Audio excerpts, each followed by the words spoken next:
Hello students. जैसा कि आपको पता है work energy and power chapter हम लोगों ने फिनिश कर लिया था और मैंने आपसे बोला था अगर आपको कोई डाउट होता है जिसमें लगता है कि आपको वीडियो सॉल्यूशन की ज़रूरत है, ठीक है, तो आप उसे भेज सकते हैं। तो कुछ बच्चों ने कुछ डाउट्स भेजे हैं, बट ये बहुत ज़्यादा डिसअपॉइंटिंग है कि सिर्फ 2 बच्चों ने ही मुझे डाउट भेजे।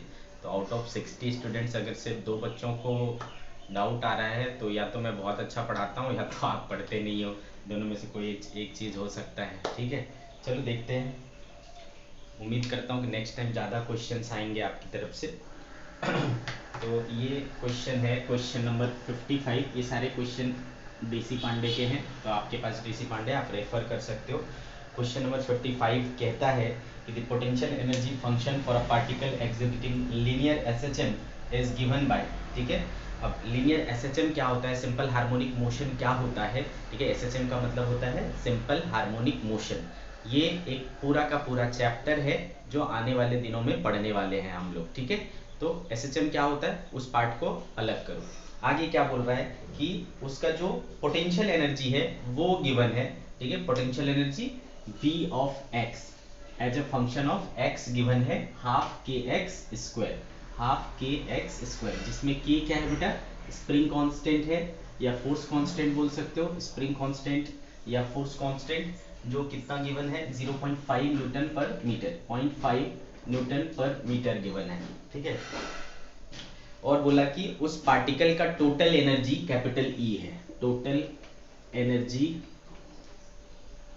कैपिटल ई है। टोटल एनर्जी में क्या आ जाता है बेटा, kinetic energy plus potential energy क्या होता है, टोटल एनर्जी यानी मैकेनिकल एनर्जी ई होता है, ठीक है।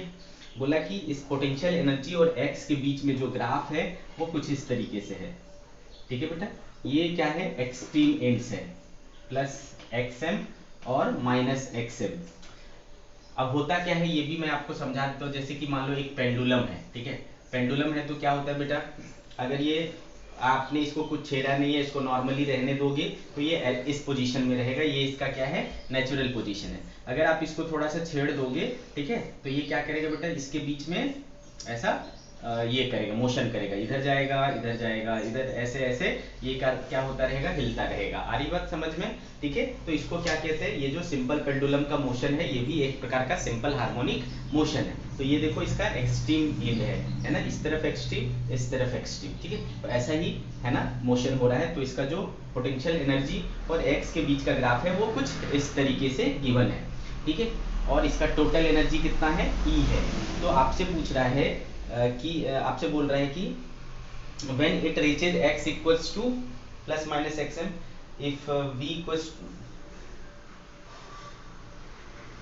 potential energy and kinetic energy respectively at the particle at x equals to plus xm, plus xm यहाँ है बेटा। तो यहाँ पर बोल रहा है कि आपके पास पोटेंशियल एनर्जी और काइनेटिक एनर्जी, ठीक है, क्या है, पोटेंशियल एनर्जी V है और काइनेटिक एनर्जी K है। तो यहाँ पर इसकी और इसकी वैल्यू क्या होगी, ठीक है। आगे बात समझ में। तो आपको एक चीज तो पता है बेटा कि V प्लस K है ना, सॉरी K प्लस V है ना, पोटेंशियल एनर्जी और काइनेटिक एनर्जी मिला करके ही क्या होता है, टोटल एनर्जी होता है। साथ में मैंने आपको क्या बताया बेटा, कभी भी जो एक्सट्रीम पोजीशन है, एक्सट्रीम पोजीशन देखो आपको क्वेश्चन में भी मेंशन है कि a particle of energy E turns back when it reaches to x equals to plus minus xm। जब भी इधर या इधर पहुंचेगा तो वो क्या होता है, वहां से लौट आता है। तो आप बताओ मोशन करता हुआ रिटर्न बैक कहां से होता है, और जिस पोजीशन से रिटर्न बैक होता है वहां पर एक पल के लिए उसकी वेलोसिटी क्या हो जाती है, जीरो। हमेशा ऐसा होता है, आप किसी चीज को ऊपर फेंके तो टॉप पॉइंट पर वेलोसिटी क्या हो जाता है, जीरो हो जाता है। उसी तरीके से इधर भी टॉप पॉइंट पर वेलोसिटी क्या हो जाता है, जीरो हो जाता है। तो ये टॉप पॉइंट है बेटा, एक्सट्रीम पोजीशन, एक्सट्रीम पॉइंट, यहाँ से क्या होगा, डायरेक्शन वो चेंज करेगा तो यहाँ पर आपका वेलोसिटी क्या रहेगा, जीरो। वेलोसिटी जीरो रहेगा तो काइनेटिक एनर्जी क्या हो जाएगा बेटा, जीरो। आगे बात समझ में। अब यहाँ पर देखो काइनेटिक जीरो रखूंगा तो V बराबर क्या आया, देखो तो V इक्वल्स टू E आया, तो V बराबर क्या हो गया, E। तो what will be the answer बेटा, पोटेंशियल एनर्जी इज E और काइनेटिक एनर्जी है जीरो। कौन सा ऑप्शन आ रहा है बेटा, option number B. So correct answer of this question is question of option number B. Understood?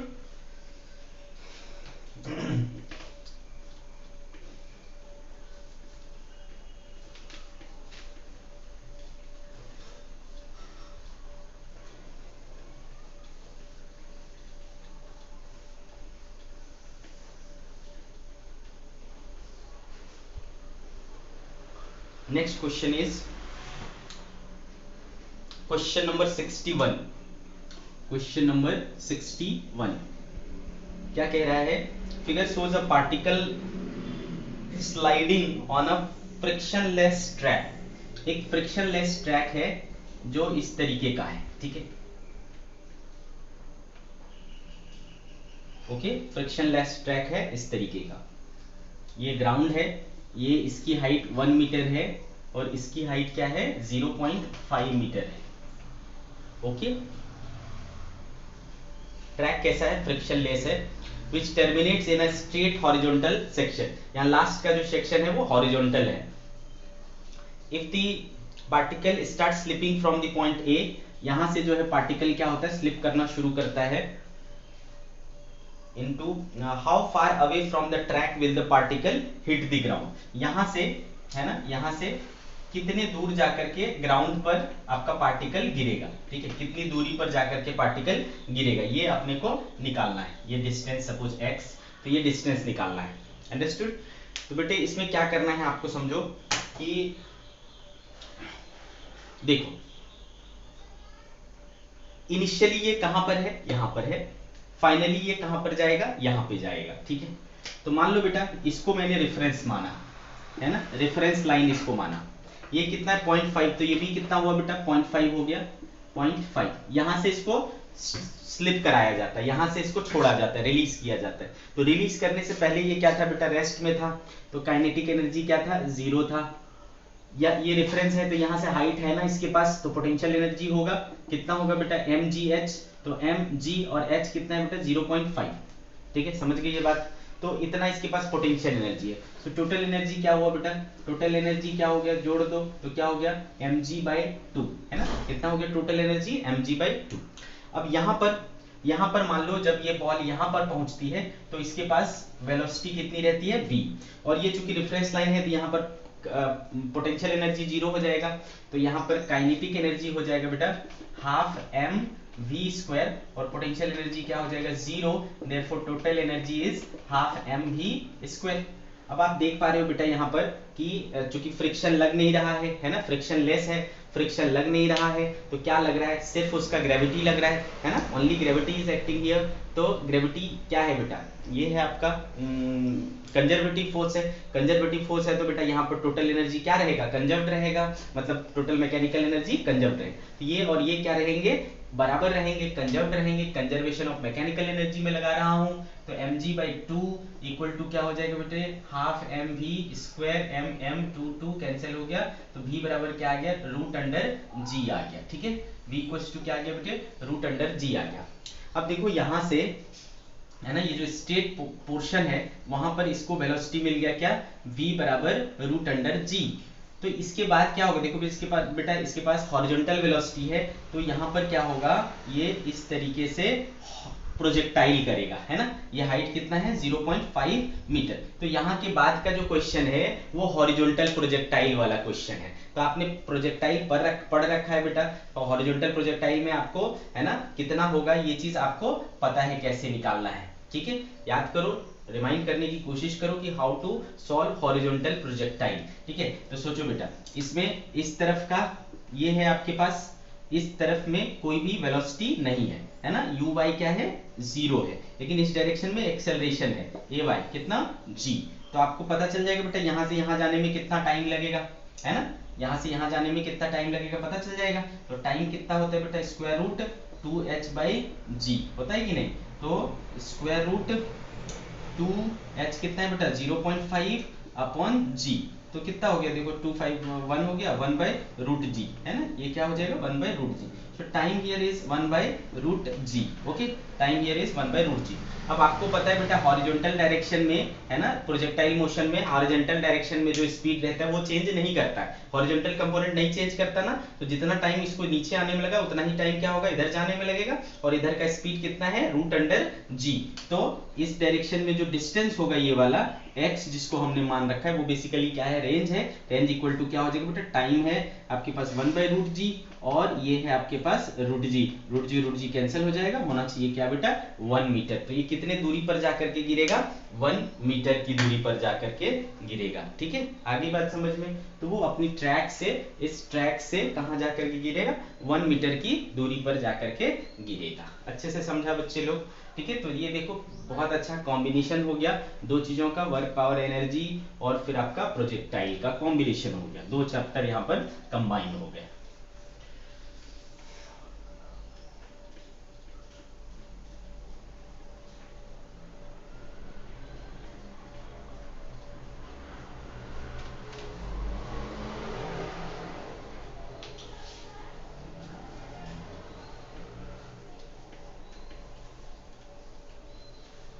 चलो आगे बढ़ते बेटे। नेक्स्ट क्वेश्चन है क्वेश्चन नंबर 79। क्वेश्चन नंबर 79 ये क्या कह रहा है कि एक ऐसा ट्रैक है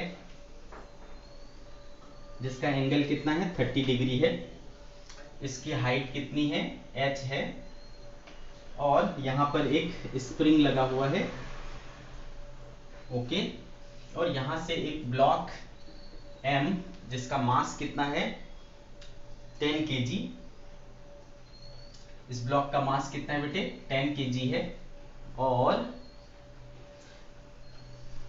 इस स्प्रिंग के बारे में कहा जाता है कि इस स्प्रिंग पर अगर F इक्वल टू 100 न्यूटन लगाओगे, ठीक है, तो कितना इसमें कंप्रेशन होगा, an ideal massless spring S can be compressed by 1 metre, तो डेल एक्स कितना होगा, 1 मीटर का होगा। तो आपको पता है बेटा, क्योंकि F बराबर क्या होता है, K डेल एक्स होता है, तो F आपके पास 100 है, K और डेल एक्स क्या है 1, तो यहां से आपको K मिल जाता है 100 न्यूटन पर मीटर, तो इनडायरेक्टली आपको K दे दिया है। ठीक है, अब बोला जाता है कि इस स्प्रिंग को यहाँ पर लगाया गया है जिसका K आपने क्या निकाला, 100 न्यूटन पर मीटर निकाला। अब इसको यहाँ से क्या किया जाता है, रिलीज किया जाता है, 10 kg वाले ब्लॉक को यहाँ से रिलीज किया जाता है, तो क्या होता है, और यहाँ पर ये क्या था, रेस्ट में था, u इक्वल्स टू क्या था, 0 था। वहां से जब इसको छोड़ा जाता है तो ये क्या करता है बेटा, इसको है ना, इस स्प्रिंग को, ठीक है, स्प्रिंग का मान लो ये नेचुरल लेंथ है, नेचुरल लेंथ है। अब ऑब्वियस सी बात है, जब ये आकर के इसको हिट करेगा तो ये क्या हो जाएगा बेटा, कंप्रेस हो जाएगा। कितना कंप्रेस हो जाता है, बोलता है कि rest momentarily after compressing the spring by 2 metre. इसमें कंप्रेशन कितना होता है, 2 मीटर का कंप्रेशन होता है जब ये ब्लॉक यहाँ पर आ जाता है। ठीक है, तो ब्लॉक यहाँ पर आ गया, ब्लॉक ये जो है वो 2 मीटर कंप्रेस हो गया। ठीक है, अब आगे बोलता है कि what is the speed of the mass just before living the spring. ठीक है, अब ये यहाँ पे आया, यहाँ से स्प्रिंग को टच किया, क्योंकि इसमें स्पीड था तो वो इसको और दबाया दबाया यहाँ तक मैक्सिमम कंप्रेस किया। फिर क्या होगा बेटा, ये स्प्रिंग क्या करेगा, इसको वापस से डायरेक्शन चेंज कर देगा, वापस से इसको ऊपर ले जाना शुरू करेगा। तो जब ये नेचुरल लेंथ पर वापस आ जाएगा बेटा, ठीक है, जब ये नेचुरल लेंथ पर वापस आ जाएगा तो ये फिर ब्लॉक इससे डिटैच हो जाएगा। ठीक है, ब्लॉक इससे अलग हो जाएगा। तो अलग होने से पहले इसमें कितनी वेलोसिटी रहेगी, इस ब्लॉक में कितनी वेलोसिटी रहेगी। ठीक है, ये चीज अपने को देखना है, ध्यान से समझो। क्या है, यहां से छोड़ा, स्प्रिंग में टच किया, स्प्रिंग और कंप्रेस हो गया, फिर स्प्रिंग ने पुश किया, यहां तक टच में रहा, और उसके बाद ये क्या हो गया, अलग हो गया, अलग हो गया, फेंका गया ऊपर। आगे बात समझ में। तो आपको लिख रहा है कि यहाँ पर जब ये छोड़ने को रहेगा उस समय इसकी वेलोसिटी क्या हो जाएगी। तो कैसे इसको करना है, देखो, जब ये इस पोजीशन पर रहेगा, यहां से छोड़ा आपने, यहाँ पोजीशन पे आया, ठीक है, इस पोजीशन पे आया, तो आप देख पा रहे हो बेटा, क्या, अगर मान लो इसको मैं रेफरेंस ले लेता हूँ, इसको मैंने रेफरेंस लाइन लिया, ठीक है, तो इसके कंपैरिजन में यहाँ पर क्या है बेटा, उस जगह पर क्या है, इसको मैं पोजीशन ए मानता हूँ, इसको मैं पोजीशन बी मानता हूँ। तो एट ए काइनेटिक एनर्जी कितना बोलोगे, 0, क्यों, क्योंकि स्पीड था ही नहीं, रेस्ट में था वो। पोटेंशियल एनर्जी कितना, तो बोलोगे हाँ हाइट है सर, तो mgh, तो 10 और h कितना है हमें पता नहीं, ठीक है, mgh।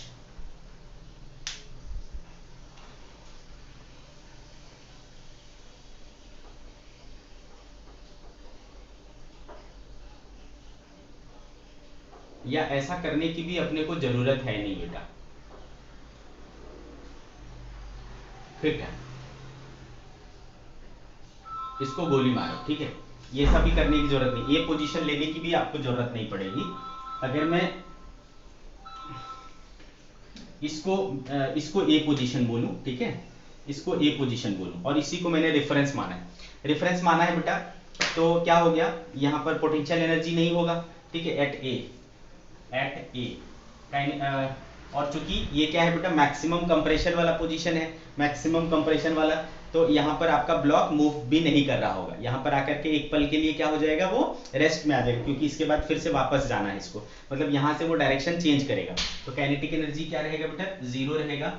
पोटेंशियल एनर्जी ग्रेविटेशनल वाला वो जीरो रहेगा, लेकिन इलास्टिक पोटेंशियल एनर्जी रहेगा। स्प्रिंग कंप्रेस हुआ है ना, तो क्या होता है फॉर्मूला बेटा, half k x square, half k is what, k is 100, x is what, 2 metre compress हुआ है ना, 2 मीटर, तो 2 का स्क्वायर क्या हो जाएगा बेटा 4, तो 2 2 जा चला गया 200, ठीक है। तो यहाँ पर टोटल एनर्जी जो है ए पोजीशन पर वो कितना है बेटा, 200 जूल है। आगे बात समझ में, 200 जूल है।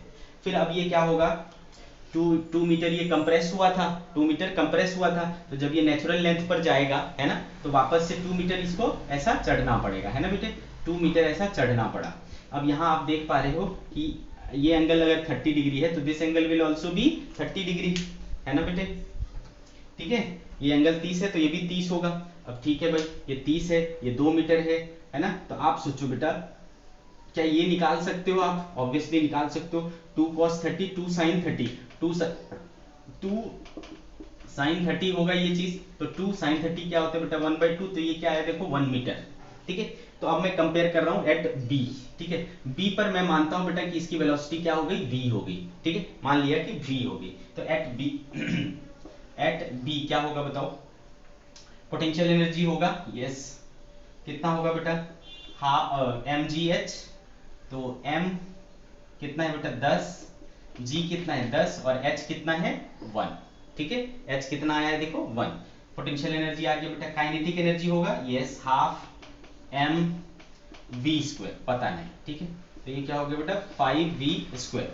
और इलास्टिक पोटेंशियल एनर्जी होगा नहीं, क्यों, क्योंकि स्प्रिंग जो है वो अपने ओरिजिनल लेंथ पर पहुंच चुका है, ठीक है। तो देखो टोटल एनर्जी क्या आया बेटा, total energy at B is 100 plus 5v square, ठीक है। एनर्जी कंजर्वेशन क्या कहता है बेटा, यहाँ पर क्या लग रहा है, ग्रेविटी लग रहा है, स्प्रिंग लग रहा है, सबके सब क्या है, सबके सब क्या है, कंजर्वेटिव फोर्सेस हैं। तो एनर्जी जो मैकेनिकल एनर्जी है वो क्या रहेगा, कंजर्व्ड रहेगा। तो टोटल एनर्जी एट बी जो है और टोटल एनर्जी एट ए जो है वो आपस में क्या होंगे बेटा, इक्वल होंगे। तो टोटल एनर्जी एट ए बराबर हो गया, यानी 200 हो गया, 100 उधर जाकर के माइनस हो जाएगा, 5v स्क्वायर इक्वल्स टू 100, 5 से 20, देयरफॉर v इक्वल्स टू क्या आ रहा है बेटा, √20 मीटर पर सेकेंड। तो स्पीड जो है उसका यहाँ से छूटने से पहले कितना होगा, √20 मीटर पर सेकेंड होगा, अंडरस्टूड, ठीक है। तो ये देखो, ये हो गया आपका क्वेश्चन नंबर 79, ठीक है।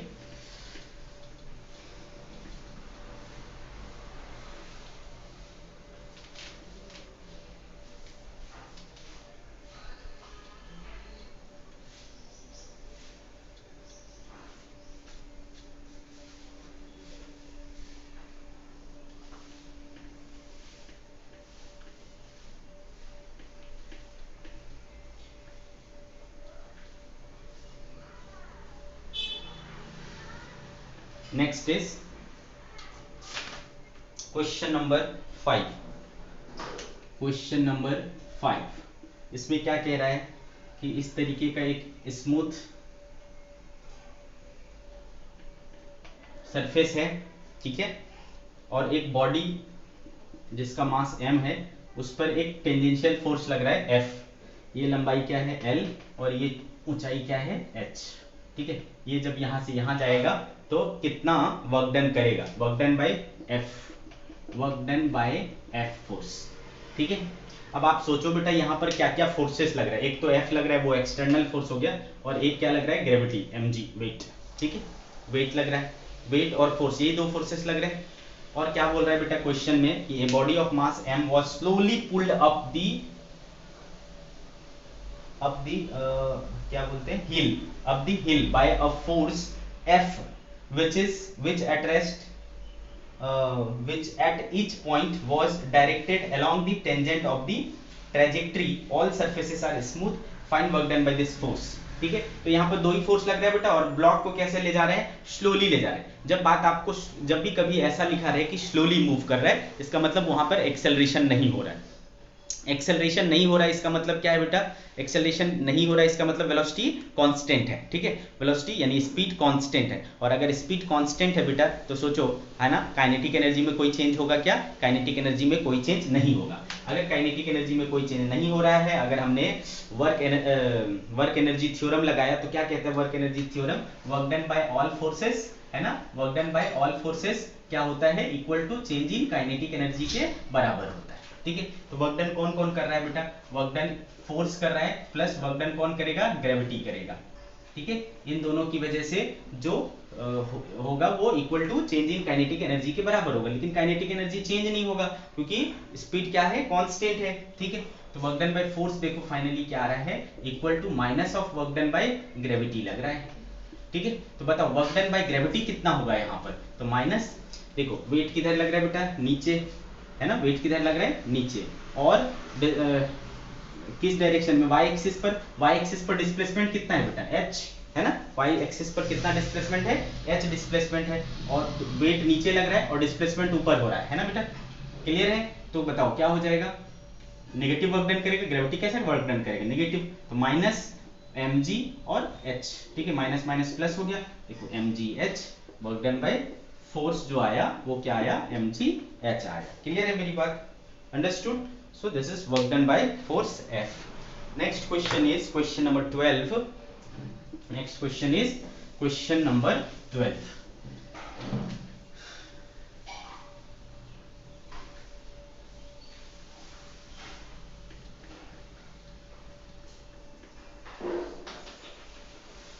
See this, क्या कह रहा है बेटा कि force acting on a particle is 2i plus 3j Newton. Force लग रहा है 2i cap plus 3j cap Newton. ठीक है, आगे बोल रहा है बेटे कि work done by this force is 0। Work done कितना है, इसके कारण 0 है।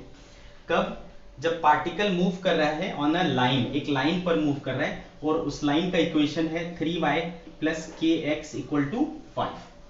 ठीक है, तो बताओ k की, ये जो k है उसकी वैल्यू क्या होगी। ठीक है, इस k की वैल्यू क्या होगी, तो बहुत सिंपल है बेटा, इसमें सिंपल है कि आपको क्या करना, आपने क्या पढ़ा है, dw इक्वल्स टू क्या होता है बेटा, फोर्स और डिस्प्लेसमेंट का डॉट प्रोडक्ट। डिस्प्लेसमेंट मैंने क्या मान लिया, dr। ठीक है, डिस्प्लेसमेंट मैंने क्या मान लिया, dr मान लिया। ठीक है, ठीक है, अब dr वेक्टर को मैं क्या लिख सकता हूँ, dr के कंपोनेंट हो सकते हैं dx i cap dy j cap, है ना, dx i cap plus dy j cap, ऐसा मैं मान लेता हूँ। अब देखो चूंकि आपके पास इक्वेशन है सिंस 3y प्लस के एक्स इक्वल टू 5। ठीक है, 3y प्लस के एक्स इक्वल्स टू 5। अब इसमें क्या करो बेटा, इसको जो है डिफरेंशिएट कर लो। ठीक है, क्या कर लो, डिफरेंशिएट कर लो, तो ये क्या हो जाएगा, 3 पार्शियल डिफरेंशिएशन करो, तो y का क्या हो जाएगा बेटा, dy हो जाएगा प्लस k, है ना, k कांस्टेंट है उसका कुछ नहीं होगा, x का क्या हो जाएगा, dx इक्वल्स टू 5 क्या है, कांस्टेंट टर्म है, कांस्टेंट टर्म का डिफरेंशिएशन क्या होता है बेटा, 0। तो देखो क्या आ रहा है, 3 dy प्लस k dx इक्वल टू 0। ठीक है, तो यहां से मैं dy इक्वल टू क्या लिख सकता हूं बेटा, माइनस के डी एक्स बाई 3। ठीक है, dy इक्वल्स टू क्या हो जाएगा, माइनस के डी एक्स बाई 3। तो देखो इस इक्वेशन में अगर मैं रखूं, therefore dr vector is dx i cap, और प्लस dy के बदले ये पूरा टर्म रख लूं, माइनस के D x by 3 j cap. ठीक है, तो ऐसा हो गया। तो देखो यहाँ पर क्या कॉमन हो रहा है, dx कॉमन हो जाएगा i cap minus k by 3 j cap, dr होगा। अब इस इक्वेशन में रखो बेटा, तो देयरफॉर dw इक्वल्स टू क्या हो जाएगा, f कितना है बेटा, 2i cap plus 3j cap का डॉट प्रोडक्ट करना पड़ेगा dr के साथ, जो कि है i cap minus k by 3 j cap dx। ठीक है, अब आपको पता है बेटे कि डॉट प्रोडक्ट करते वक्त i वाले को i के साथ, j वाले को j के साथ करते हैं, तो 2 इंटू 1 क्या हो जाएगा 2, और 3 इंटू माइनस k बाई 3, तो क्या हो जाएगा बेटा माइनस 3 इंटू के बाई 3 और dx। ठीक है, तो ये देखो 3 3, तो 2 माइनस k इंटू dx, है ना, इतना वर्क डन हो रहा है। और आपसे क्या कहा गया है, क्वेश्चन में ही बोल दिया गया है कि वर्क डन कितना है 0, तो इक्वल टू क्या हो गया बेटा 0, 2 माइनस के इक्वल टू 0, देयरफॉर के इक्वल्स टू क्या हो गया 2। ठीक है, तो ये देखो आपका के की वैल्यू आ गई, यही आपसे पूछा गया था। तो भाई देखो बस आपने ये इतने क्वेश्चंस पूछे थे, ठीक है, ये सारे डाउट्स आपके क्लियर हो गए। ओके ठीक है बच्चों, आज की सभा यही समाप्त करते हैं। बाय बाय बच्चों।